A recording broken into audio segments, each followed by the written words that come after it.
بسم الله والصلاة والسلام على رسول الله وعلى آله الطاهرين أما بعد اللهم اشرح لي صدري ويسر لي أمري واحلل عقدة من لساني يفقه قولي. Donc déjà avant de commencer, je voudrais remercier tous ceux qui m'ont fait des doigts pour un bon rétablissement. Donc je pense que je suis en train de me rétablir grâce à Allah Azza wa Jal. Je pense que je suis juste passé dans la machine à laver pour ceux qui comprendront cette expression. Il y a un sujet. Donc j'ai vu, comme vous le savez, il y a plusieurs jours ont été détruits les stèles de Guidestone ou les stèles du Stonehenge américain de Géorgie. D'accord. J'ai récupéré un article. Je vais vous lire qui explique en fait rapidement en fait ce que sont donc ces stèles de Géorgie. Et je vais... alors attendez. Voilà. En même temps, je fais tourner une petite vidéo. Alors, apparemment, je peux pas la mettre entière sans...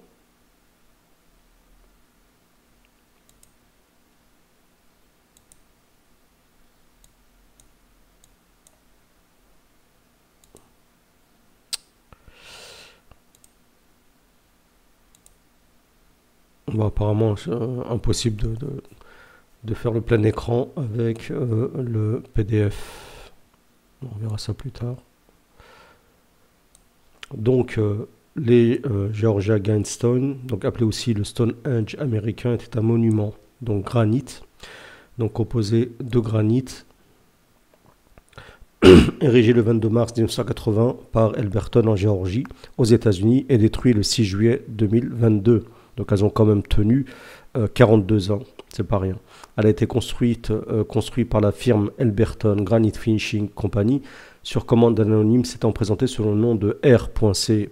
Christian, pseudonyme allégorique pour Christian Rosenkreuz ou Christian Rose-Croix. Histoire et objectif. Donc l'histoire de ce monument débute en 1979 lorsque celui-ci se fait appeler Robert C. Christian se rend à Elberton au siège d'une entreprise de taille du granit Elberton Granite Finishing. Il veut faire construire un monument de dimension inhabituelle. Il est persuadé que les carrières de la région fournissent le plus beau granit du monde. Elberton est appelée la capitale mondiale du granit. Il demande à ce que soient extraits des carrières des blocs de granit d'une dimension jamais atteinte dans le comté et qu'ils forment une structure comportant des inscriptions écrites dans 8 langues différentes: anglais, espagnol, russe, chinois, arabe, hébreu, hindi et swahili. L'ensemble doit pouvoir résister aux grandes catastrophes et servir de guide à l'humanité qui serait décimée par ces catastrophes pour reconstruire une civilisation meilleure que celle qu'il juge sur le point de s'autodétruire. Donc il faut savoir que guide pour l'humanité, en tant que musulmans, nous avons le Coran qui est un guide, oui, pour l'humanité. Et c'est la parole d'Allah Azza wa Jal qui est aussi le créateur. Pour pouvoir construire le monument, Robert C. Christian achète donc une propriété de 2 hectares, donnant le droit à vie à son ancien propriétaire Wayne Mulnix d'y faire paître son bétail. Quelques semaines après, elle donne la propriété au comté d'Elbert, estimant que ce dernier protégera les Guidestone. Il les conserva effectivement, car celle-ci devient une attraction touristique dès leur inauguration le 22 mars 1980, attirant des curieux du monde entier. L'acte de propriété interdit de faire piller la visite du monument, ainsi que la construction de bâtiments permanents sur le site. Le site connaît un regain d'intérêt en 2005 après que Mark Dice a publié son ouvrage de résistance Manifesto, la manifeste de la résistance. Depuis cette date, l'auteur demande que les Guidestone soient brisés en des millions de morceaux, estimant que ces pierres ont une origine satanique profonde. Donc son vœu était exaucé. Il faut savoir que quand il dit origine satanique profonde, que tout ce qui est ésotérique, ce qui est mystique en général, a un lien en fait avec Shaitan, avec le monde des djinns et le monde démoniaque.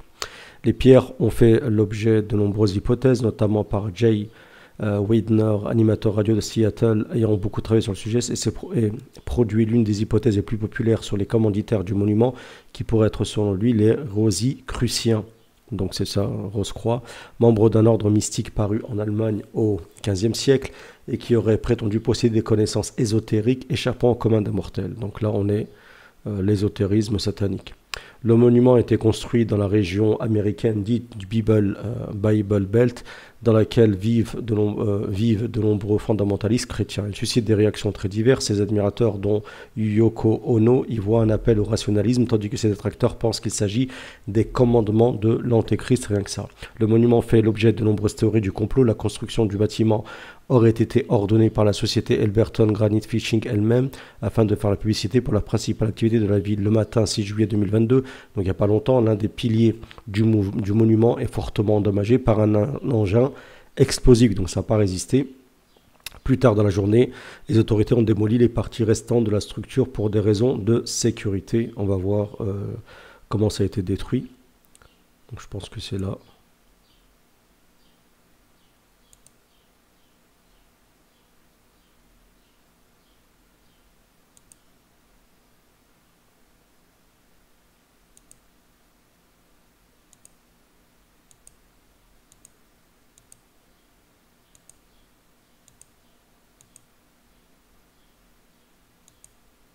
Mais en tout cas, voilà, ça a été, voilà.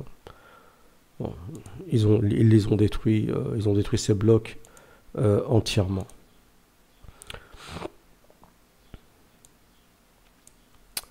Alors, l'œuvre fait référence à Stonehenge. Toutes les informations et descriptions étant fournies par les commanditaires dans une documentation. 6 blocs de granit de 5,87 mètres de haut pour un poids total de 237 746 livres, soit presque 108 tonnes. C'est énorme, affichant un message en plusieurs langues. La plaque du haut comporte des inscriptions en 4 langues sur ses côtés, babylonien, grec ancien, sanskrit et hiéroglyphes égyptiens qui définissent l'objectif de la structure, que ces pierres nous guident vers un âge de la raison.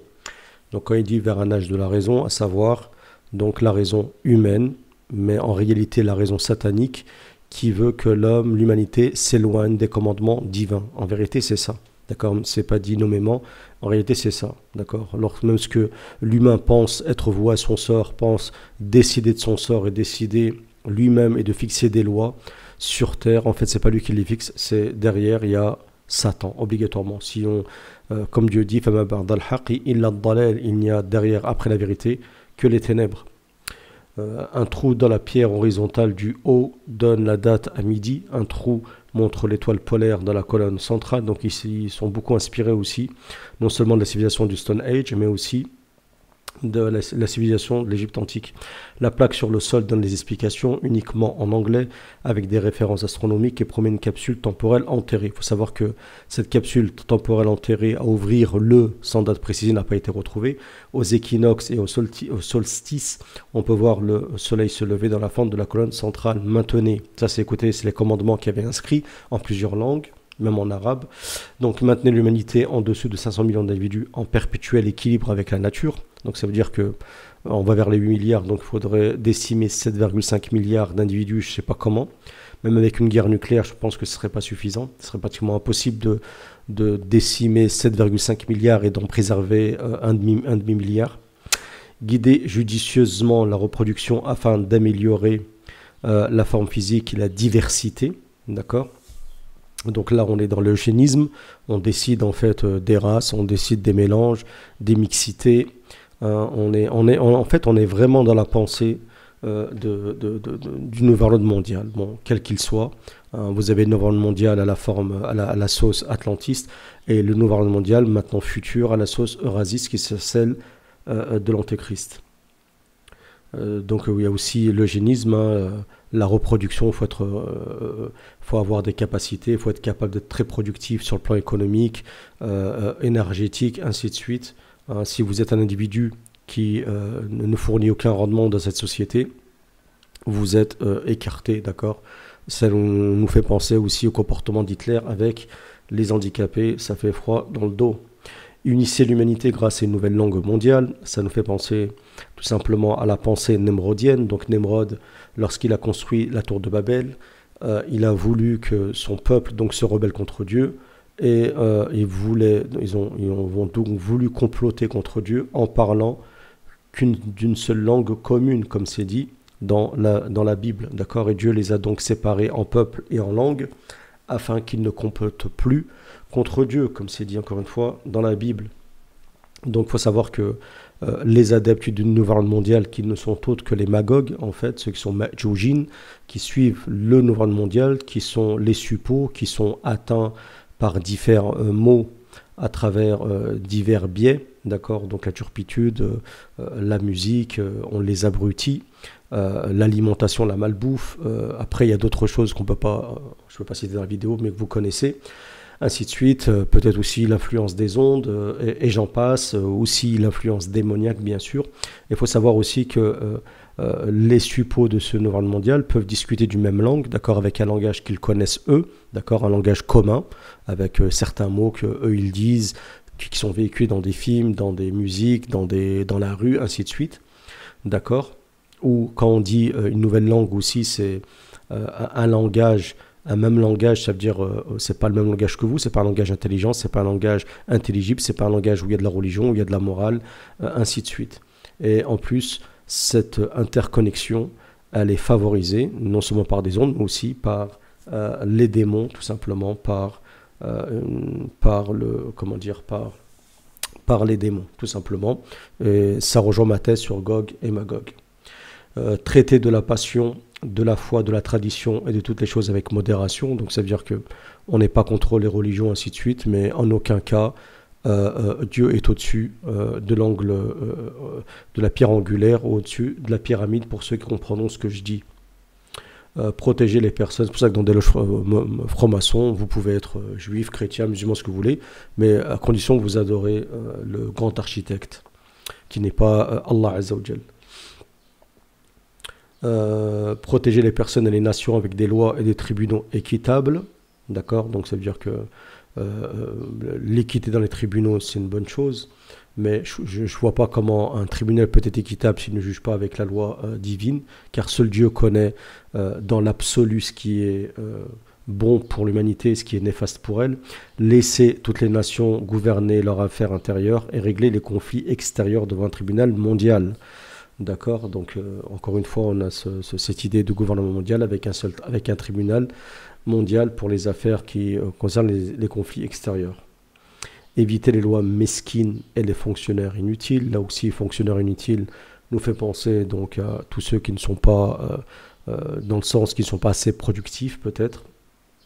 Équilibrer les droits personnels et les devoirs sociaux. Alors c'est des beaux énoncés, hein.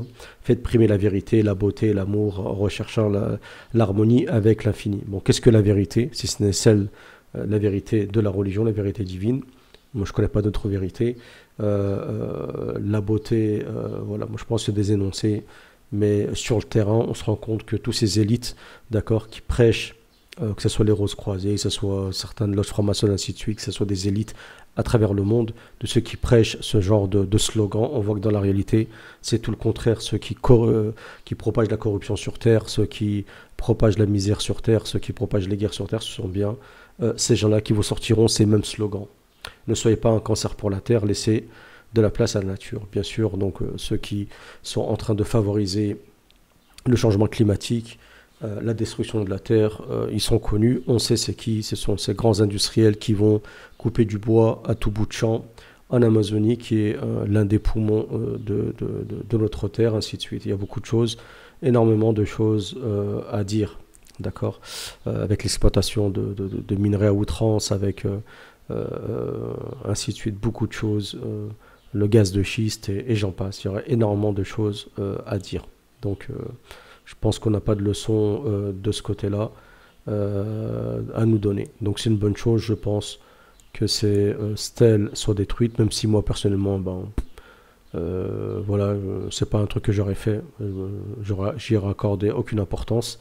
Mais bon, des monuments comme ça, il y en a. Vous avez peut-être la peinture de l'aéroport de Denver, vous avez une plaque de cristal dans le sous-sol de l'ONU, vous avez beaucoup de choses comme ça qui sont ésotériques dans le monde. Voilà. Donc, faut savoir que dans la religion, les choses n'ont pas de pouvoir par elles-mêmes. Bien sûr, le seul qui a un pouvoir, c'est Allah Azza wa Jal, les seuls que nous adorons, et Allah Azza wa Jal. Dans la religion, une exception peut-être avec la pierre noire, que l'on l'embrasse, car le prophète l'a embrassé, car c'est une pierre du paradis.